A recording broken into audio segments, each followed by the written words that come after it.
Assalamualaikum warahmatullahi wabarakatuh. Bismillahirrahmanirrahim.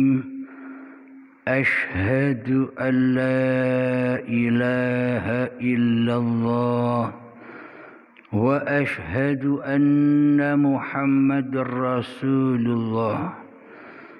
Allahumma salli ala sayyidina Muhammad wa ala ali sayyidina Muhammad. Rabbi israh li sadri wa yassir li amri wahlul 'uqdatam min lisani yafqahu qawli. Amin. Bismillahirrahmanirrahim. Salam hormatku, salam santunku buat para sahabat tercinta dimanapun Anda berada, baik yang ada di dalam dan yang ada di luar negeri. Semoga kita semua tetap di dalam lindungan Allah Subhanahu wa ta'ala. Amin ya rabbal alamin. Alhamdulillahi rabbil alamin. Sebelum kita awali pemaparan ini, marilah kita bersama memanjatkan doa kepada Allah, yakni lewat doa sholawat zalimin daf'ul bala, agar hati kita semua terhindar dari balak-balaknya hati, terhindar dari zalimnya hati, terhindar dari kesyirikan hati kita kepada Allah Subhanahu wa ta'ala. Allahumma salli ala sayyidina Muhammad wa ashghil zalimin bizzalimin. Allahumma salli ala sayyidina Muhammad wa ashghil zalimin bizzalimin. وأخرجنا من بينهم سالمين وعلى آله وصحبه أجمعين. Alhamdulillahi rabbil alamin. Pada subuh yang berbahagia ini, kami unggah suatu episode di dalam pengajian Uripe Allah dengan berjudul Membuka Mata Hati. Bismillahirrahmanirrahim. Tanpa terbukanya mata hati kita, maka selamanya kita takkan pernah bisa mengabdi kepada Allah. Tanpa terbukanya mata hati kita, maka selamanya kita takkan pernah bisa menyembah Allah. Tanpa terbukanya mata hati kita, maka tertolaklah seluruh solat-solat yang kita kerjakan selama ini. Tanpa terbukanya mata hati, maka tertolaklah seluruh amal-amal ibadah yang selama ini kita lakukan bersama.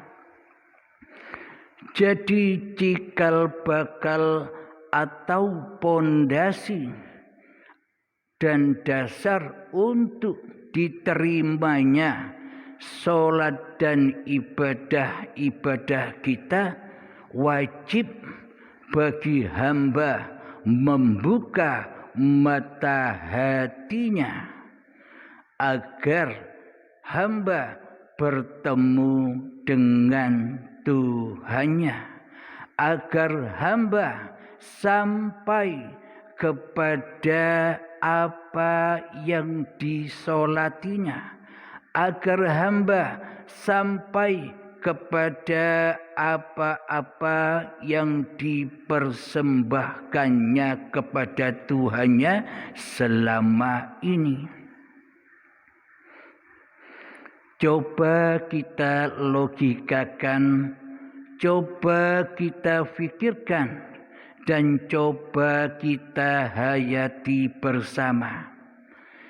Bila mata hati kita buta, bila kita tidak mengenal Allah sebagai Sang Pencipta diri manusia kita, bila selama ini kita buta akan Allah, bila anggapan kita selama ini bahwa Allah itu gaib atau tiada di hati kita, bagaimana mungkin kita bisa sholat menghadap Allah? Bagaimana mungkin kita beribadah menghadap Allah? Bagaimana mungkin hati kita bisa terrealisasi dan mengaplikasikan di dalamnya, yakni niat lillahi ta'ala, bila saja kita tidak mengenal Allah, bila saja kita tidak tahu Allah, bila saja kita tak pernah berjumpa dengan Allah, bila saja anggapan kita selama ini Allahnya masih gaib, Allahnya masih tiada, bagaimana mungkin sampainya seluruh amal ibadah kita kepada Allah Subhanahu wa ta'ala, sementara Allah gaib bagi kita, sementara Allah tiada bagi kita? Mana mungkin kita bisa sholat, mana mungkin kita bisa beribadah, dan mana mungkin diterima semua sholat-sholat dan ibadah-ibadah kita bila saja Allah itu gaib bagi kita. Alhamdulillahirabbil alamin. Memang Allah bersifat Allah Maha Gaib dan Allah Maha Nyata. Lalu bagaimana, untuk golongan mana Allah itu Maha Gaib? Allah Maha Gaib bagi golongan hati manusia yang belum bertuhankan Allah di hatinya. Jadi tanda-tandanya manusia belum bertuhan dan belum beragama di sisi Allah, Allahnya ya gaib, Allahnya ya tiada, Allahnya ya tak wujud, Allahnya tak nyata bagi dirinya di hatinya. Inilah tanda-tanda manusia yang buta mata hatinya. Namun bagi golongan mana Allah itu wujud sesuai dengan ajaran-ajaran Islam itu sendiri, sesuai dengan akidah-akidah Islam itu sendiri, Allahnya wajib wujud, Allahnya wajib hidup, Allahnya wajib berkuasa, Allahnya wajib mentuhani hidup dan badan-badan manusia ini. Bagi siapakah Allah Maha nyata? Allah Maha wujud, Allah Maha hidup, Allah Maha berkuasa, Allah Maha nyata hanya bagi orang-orang yang sudah bertuhankan Allah di hatinya. Jadi ada golongan Allah itu maha gaib. Ada golongan lagi Allah maha wujud. Jadi akidah dan iman yang selama ini kita anut itu, yakni Allahnya digaibkan. Berarti Allah tidak kuasa sama sekali terhadap diri kita. Malah sebaliknya di dalam hati kita yang wujud bukan Allah. Akan tetapi yang wujud hanyalah diri kita sendiri di hati kita.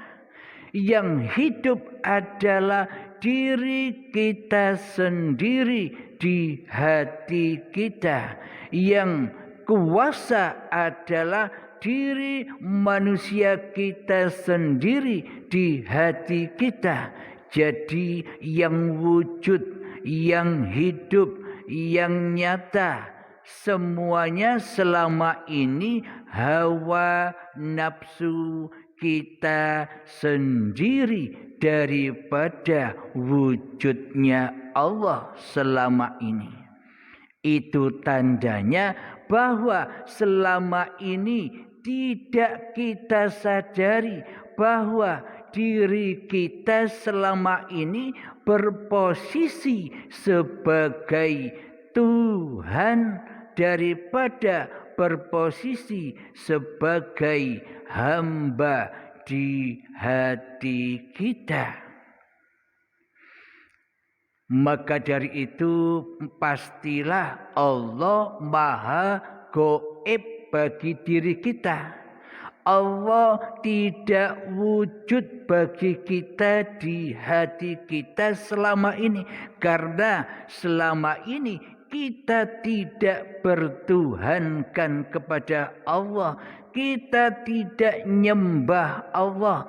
Kita tidak mengabdi kepada Allah selama ini kecuali mengabdi, kecuali menyembah kepada diri manusia kita sendiri di hati kita.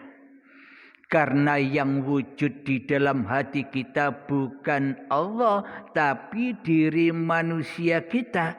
Karena yang hidup di hati kita selama ini bukan Allah, yakni diri manusia kita sendiri yang hidup. Karena yang berkuasa atas hidup dan badan ini selama ini masih hidup manusia kita sendiri, kuasa diri manusia kita sendiri daripada hidupnya Allah dan kuasanya Allah yang menciptakan diri manusia kita sendiri di hati kita selama ini. Jadi inilah bukti yang sangat nyata, bukti yang sangat amat logika bahwa selama ini kita mentiadakan Allah di hati kita. Kita selama ini menggaibkan Allah di hati kita sendiri selama ini.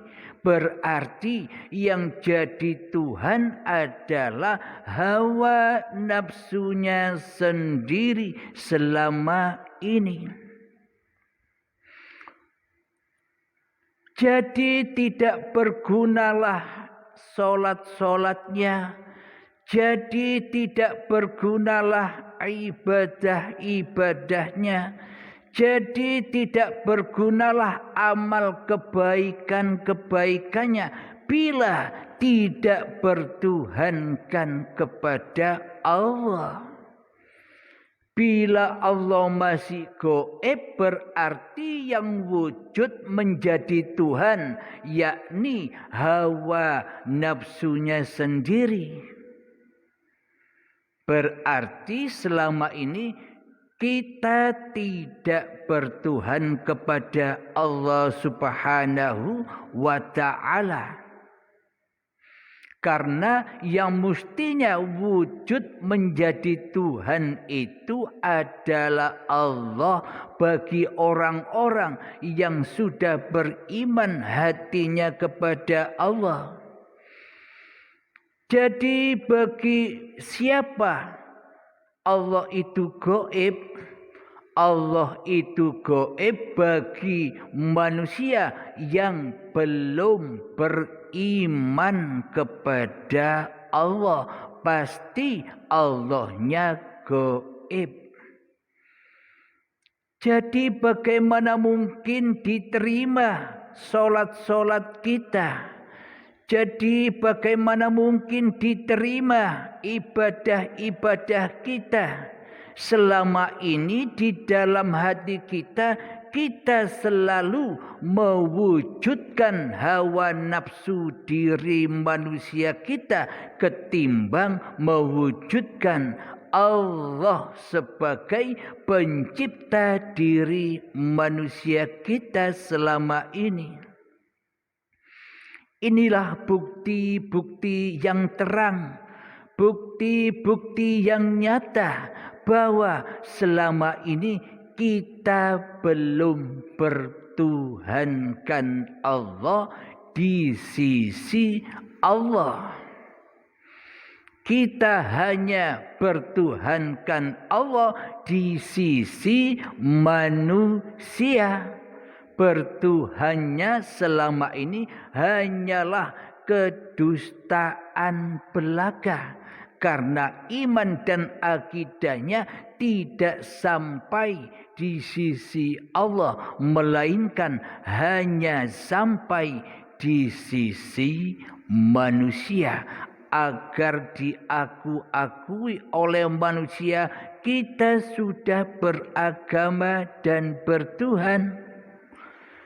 Dengan solat-solat dan ibadah-ibadah kita menambah, mempertebal hati kita, hijab kita kepada Allah sebagai Sang Pencipta diri manusia kita.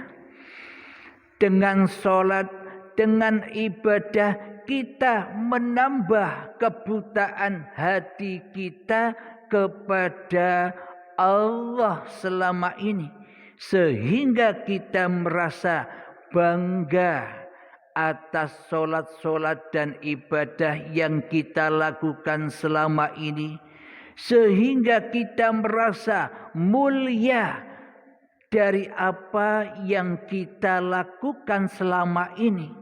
Itulah tanda bukti bahwa selama ini yang jadi Tuhan bagi diri kita selama ini bukan Allah, tapi iblis dan syaitan yang berupa hawa nafsu kita sendiri selama ini. Inilah tanda bukti bahwa mata hati kita selama ini masih buta akan agama. Mata hati kita selama ini masih buta akan bertuhan. Mata hati kita selama ini masih buta kepada yang kita sembah, masih buta kepada yang kita abdi, karena yang kita sembah, karena yang kita pertuhankan selama ini belum ada, masih gaib, tidak nampak. Yang wujud, yang ada, yang terang, yang hidup, yang berkuasa selama ini adalah Tuhan hawa nafsu kita sendiri di hati kita. Inilah tanda bukti bahwa mata hati kita selama ini buta. Karena apa? Karena mata hati kita selama ini hanya untuk menyimpan sampah-sampah dunia saja. Ketika mata dohir kita melihat dunia, maka dimasukkanlah dunia itu ke dalam hati kita. Ketika melihat